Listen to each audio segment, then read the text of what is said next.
I had several magazines coming to Suge's Club 666 after the fight that night. So I gave my ticket for the fight to David Kinner for someone else. And so I was not at the fight. I was at the club. If I had gone to the fight, then I would have been in that caravan going to the club, and my son was with me. But I was early at the club waiting for these various news people to come in. And one of the security guards came over to me and very quietly said, Papa G, Suge and Tupac have been shot.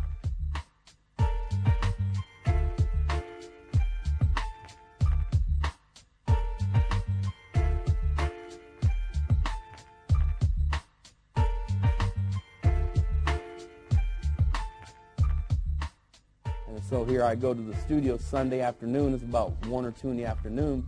I haven't heard nothing. I'm waiting at the studio. Everyone, the runners, all the other engineers, producers, everyone's at the studio waiting. Next you know, we're getting bombarded with phone calls, left and right. Did you guys hear? Did you hear what happened? It's like, nah, what happened? Everyone from Death Row's calling. Did you hear what happened? Did you hear what happened? Like, nah, what happened? Put it on MTV. Put the TV on. Turn the news on. Tupac got shot. It's like, what? Didn't even wait for my car. I grabbed a cab and went to the hospital. And I was there. I saw Tupac only very briefly, and then I was in with Suge, talking to Suge, and his mother was already there. This was prior to Afeni coming. And then the lawyers suggested that I get on a plane, and I came immediately back to Los Angeles and opened the office to start fielding press from this end. And I was in shock the entire time.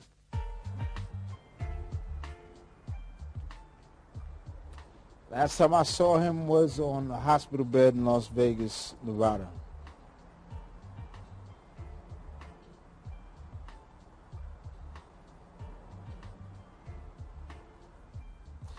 But I want everybody to know that Machiavelli the Don was a soldier to the very end. Resilient to the very end.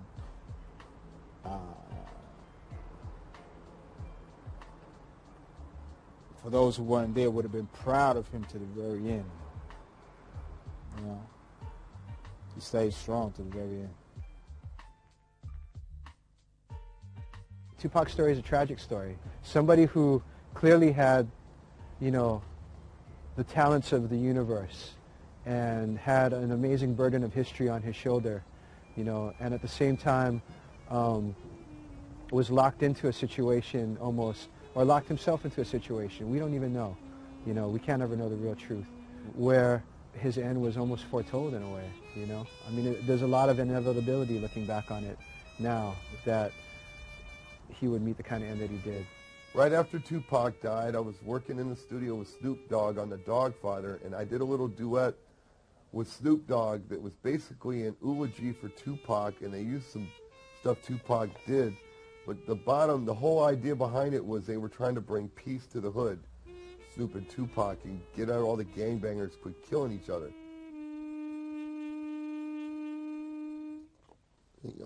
Soldier story.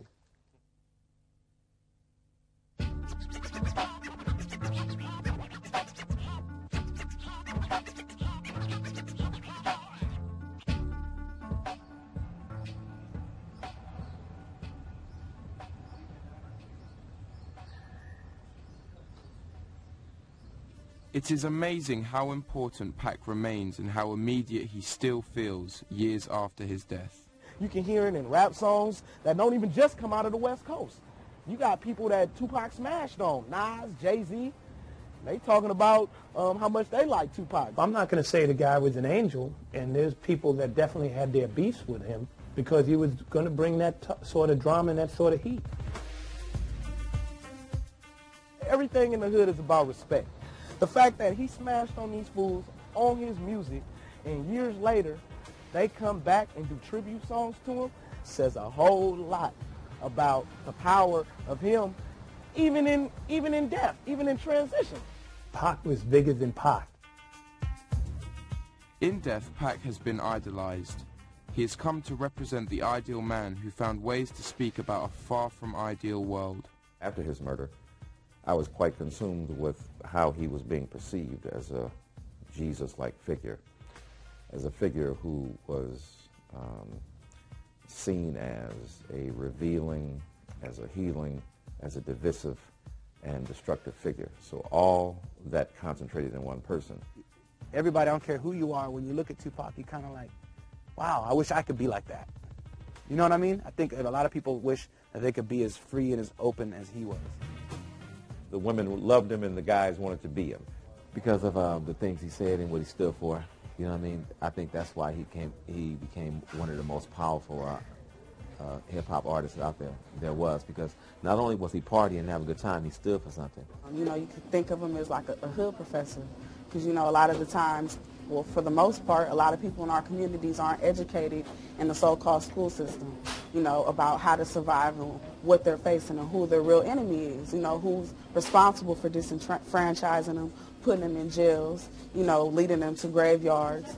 But Pac spoke up on those things. He was like the voice of our generation, you know what I mean? Like, basically, everything that everybody's going through that people want to say, he's saying it and saying, I go through it too.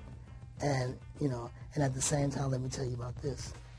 This is even more fucked up. I bet y'all didn't know this. From Brenda's Got a Baby to other songs like, you know, he expressed things in Dear Mama, other songs like Hellraiser. He spoke about all these different issues. Well, when you think about Tupac, you think about like greatness, you know what I'm saying?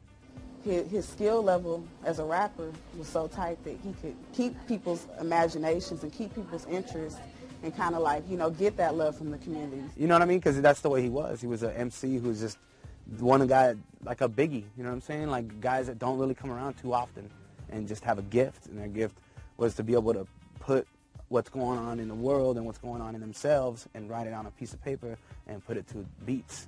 Tupac was a once-in-a-generation type of person, and people, I think, recognize that from the very start. I can't compare him to Malcolm or to Martin except to say that they all had valuable lives. They treated every day of their lives as though every moment was important. So in death, Tupac has indeed become larger than life, precisely because his own living has been terminated, but yet the life of his image and his symbolism continues. At the time of his death, Pac was coming into his own as a powerful articulator and advocate of social injustices. People who knew him believe he would be using these skills in some way if he were alive today.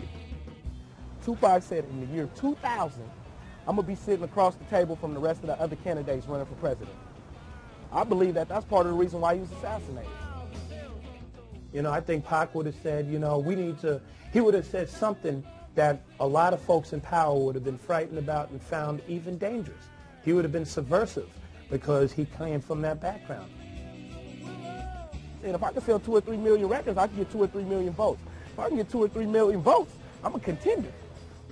Personally, I definitely think he would be, you know, be politically active. Just the fact that we have a young black man in debates would have been big, would have exposed a whole lot. The fact